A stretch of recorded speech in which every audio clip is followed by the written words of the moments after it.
இவங்க தான் எங்களோட குலதெய்வம். இவங்களுக்கு தான் இன்னைக்கு கும்பாபிஷேகம் பண்ண போறோம். காத்தாயி அம்மன். நம்ம கோயில்ல ஃபர்ஸ்ட் காத்தாயி அம்மன் மட்டும் தான் இருந்தாங்க. இப்ப முனியாவும் வீரனாரும் கட்டியிருக்காங்க. இவங்களுக்கு சேர்த்து இந்த வருஷம் கும்பாபிஷேகம் பண்ணாங்க. ரொம்ப சிறப்பா 3 நாள் பூஜை எல்லாம் ரொம்ப சூப்பரா பண்ணியிருந்தாங்க. இது வந்து நம்ம கோயில் கட்டி இப்ப 2வது கும்பாபிஷேகம் பண்றோம். ஃபர்ஸ்ட் கும்பாபிஷேகம் வந்து எனக்கு ரொம்ப சின்ன பிள்ளை, அதனால தெரியாது எதுவுமே. ஆனா இந்த வருஷம் கும்பாபிஷேகத்துல எல்லாமே பார்த்தேன். இந்த சாமிக்கு அருள் வர வைக்கிறதுக்காக இந்த மாதிரி சக்கரம் போட்டு அக்னி வர வச்சு சாமி பூஜை பண்ணியிருந்தாங்க. அவ்வளவு சூப்பரா இருந்துச்சு. அதெல்லாம் அடுத்த நாள் காலைல கும்பாபிஷேகம் எல்லாரும் காலையில எந்த சீக்கிரம் கிளம்பி போயிட்டாங்க. நான் எப்பவும் போன கரெக்டான டைமுக்கு தான் போனேன். நாங்க போறப்ப கரெக்டா கருட பகவானுக்கு வெயிட் பண்ணிட்டு இருந்தாங்க. கிளம்பி வந்தாங்க, ஒரு கிளிக் எடுத்தாங்க, அவ்வளவுதான். மத்தபடி இந்த வீடியோமே எடுக்கவே இல்லை. இந்த பசங்க எடுக்கிறேன்னு சொன்னாங்க, ஒருத்தன் கூட வீடியோ எடுக்கல. பார்த்தா எனக்கு வீடியோவே கிடைக்கல. லைவ் போட்டிருந்தாங்க, அதுல உள்ள கிளிப்ஸ் தான் ஆட் பண்ணிருக்கேன். ஒரே ஒரு வீடியோ மட்டும் என் ஹஸ்பண்ட் எடுத்திருந்தாங்க, அதான் ஆட் பண்ணி வச்சிருக்கேன் பாருங்க. அப்புறம் எல்லாருமே நல்லா வாயை பழந்துட்டு வானத்தை பார்த்துட்டு இருந்தோம். கருட பகவான் எப்போ வருவான்னு சொல்லிட்டு அவர் வந்ததுக்கு அப்புறம் சூப்பரா நிறைவா சாமிக்கு வந்து கும்பத்துல தண்ணி ஊத்துனாங்க. அவ்வளவு திருப்தியா இருந்துச்சு சாமி பார்க்கும் போதே.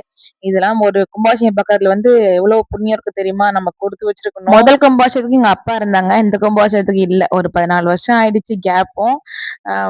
ரொம்ப கஷ்டமா இருந்துச்சு அந்த நேரத்துல. அதுவுமே எனக்கு நல்லபடியா மேல சாமி கும்பிட்டு இப்ப கீழே வந்து எல்லா சாமிக்கும் அலங்காரம் எல்லாம் பண்ணி சூப்பரா சாமி கும்பிட்டு இருந்தாங்க. அதெல்லாம் கிளிப்ஸ் எடுக்க முடியல, கொஞ்சம் அப்படியே அடுத்தது வேலையா பிஸி ஆயிட்டோம், அதனால எதுவுமே ஆட் பண்ண முடியல. தேங்க்யூ ஃபார் வாட்சிங். இந்த வீடியோ கூட ஷேர் பண்ணிட்டு ரொம்ப ரொம்ப எனக்கு ஹாப்பி.